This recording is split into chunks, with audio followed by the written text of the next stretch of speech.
Maintenant, je suis travailleur autonome, donc j'œuvre principalement dans le développement personnel. Mes activités sont surtout au niveau de l'écriture. Alors, vous avez peut-être déjà entre les mains mon carnet par amour, qui est mon premier petit bébé, auquel j'ai donné vie en février 2018 de cette année. Alors, j'en suis très fière. C'est vraiment un outil guide, en fait, pour ouvrir davantage au niveau du cœur, pour vraiment les connecter à son essence, à les donner du sens à notre vie. Puis, je vais pouvoir vous en parler davantage tout à l'heure parce que je vais vous présenter, en fait, l'atelier par amour qui s'en vient sur le web dès le 9 octobre prochain.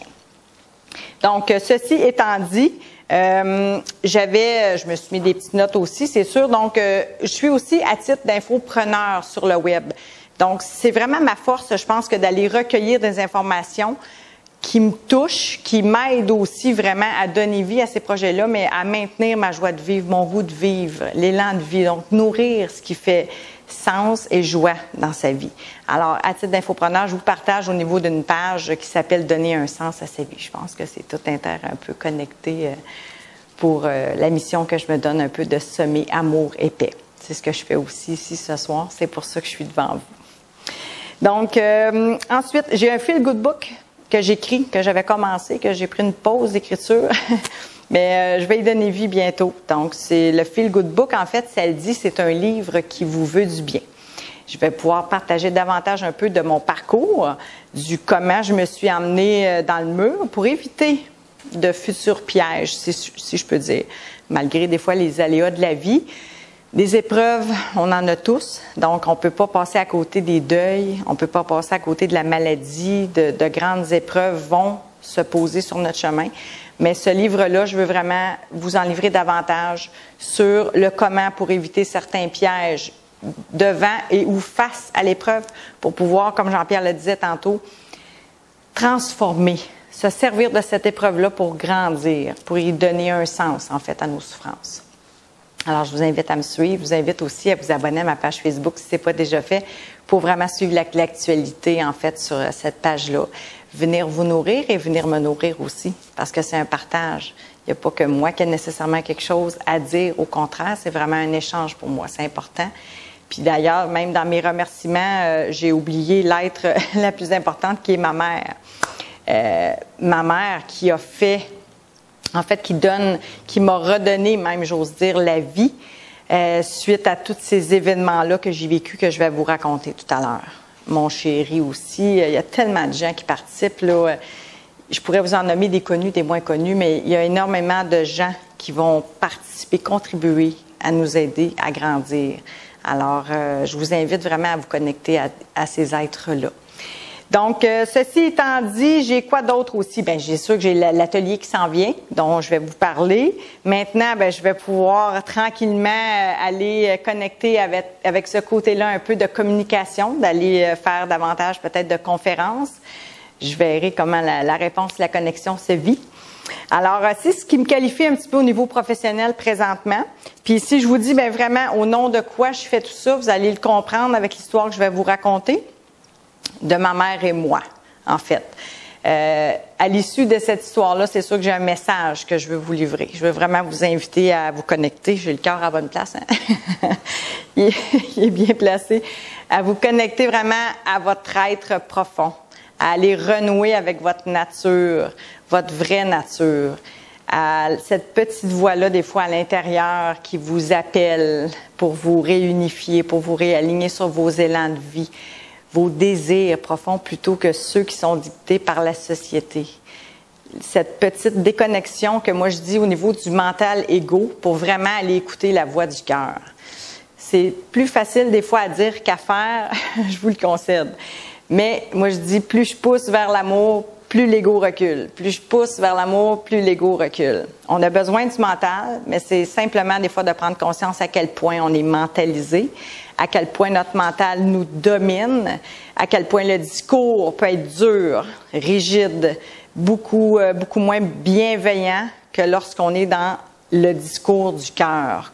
Donc maintenant, j'aimerais prendre un peu de temps pour vous raconter en fait comment ma vie a basculé le 10 avril 2016. Je reçois un appel de l'hôpital pour me dire que ma mère est en fin de vie. Alors, je m'y attends pas. Je sais que ma mère est à l'hôpital, mais je m'attends pas. Au contraire, on m'a téléphoné quelques jours avant pour me dire que ma mère allait sortir de l'hôpital avec une bonbonne d'oxygène. Alors, je m'attends pas du tout à ça. Là, je comprends pas. Ma mère, là, on me dit, mais votre mère est en fin de vie, mais en fait, votre mère ne veut plus vivre. Votre mère veut cesser les traitements, elle refuse les traitements, elle veut l'assistance, l'aide à mourir. Là, j'étais bouleversée, en fait. Pour vous situer, là, je prends l'exemple un peu des publicités à la télévision, si vous les avez vues sur le cancer. Lorsque le médecin annonce, ils sont assis au bureau du médecin, il annonce à la personne qu'elle a le cancer, le diagnostic du cancer, la personne tombe à la renverse sur le dos. C'est à peu près ce qui s'est passé pour moi à ce moment-là. Je comprenais pas, mais en même temps, je venais de comprendre qu'est-ce que j'avais vécu le week-end précédent. Parce que j'avais passé le week-end seul chez nous, attablé avec Guy Corneau, qui était vivant à ce moment-là, mais pas le vrai Guy Corneau chez moi, j'aurais aimé ça, mais en atelier virtuel avec Guy Corneau, un atelier qui portait sur les conflits relationnels. Ça fait que là, je sais pas, là, ça a fait 1 + 1 dans ma tête, là, je venais de comprendre. Fait que moi, là, j'ai dit à maman, attends-moi, j'arrive. Parce que là, tu comprends pas, là, je viens de comprendre. Tu sais, dans ma tête, là, je me disais, elle voudra plus mourir, ma mère, là, c'est sûr. Là, moi, je suis son bébé, elle va m'attendre, puis on va se parler, puis on va régler ça, là, ces conflits-là. Alors, quand je suis arrivée à l'hôpital, ma mère était malheureusement inconsciente. Donc, j'ai pas pu lui parler physiquement. À part que j'ai eu un regard avec elle, là, qui a duré quelques secondes, où est-ce qu'elle nous a vraiment tous reconnus dans la salle. Mais ça a été le seul moment. Mais bon, ça a été quand même pour moi un clin d'œil que je savais qu'il y avait quelque chose autre aussi que la conscience, qui avait une autre forme d'intelligence que seulement le rationnel, le mental, que il y avait aussi peut-être l'invisible, qui au-delà d'y croire ou non, que je voulais avoir une conversation avec ma mère. J'avais des choses à régler avec ma mère, avec qu'elle quitte. Je voulais pas qu'elle quitte non plus dans cette rigidité-là, dans cette fermeture-là, en conflit, aigrie, souffrante. Puis elle était très souffrante. En fait, elle avait des problèmes pulmonaires, donc beaucoup de difficultés à respirer. Alors, j'ai eu la chance, en fait, c'est comme ça que je le dis maintenant, j'ai eu vraiment la chance de communiquer avec ma mère bien au-delà des mots. J'ai réussi, je vous dirais, à refaire un peu le fil de ma vie, le fil de sa vie à ce moment-là, de faire la paix. Et je peux vous dire qu'il n'y avait plus d'ego. Il était complètement déconnecté à ce moment-là. Là. C'est là qu'on comprend comment est-ce que le mental est dominant. Comment est-ce que le discours peut être dur, rigide lorsqu'on parle d'une relation significative comme sa mère, ça peut être un parent X ou un enfant, votre conjoint, quelqu'un avec qui vous avez beaucoup de difficultés à connecter. Autant vous vous aimez, autant vous vous détruisez.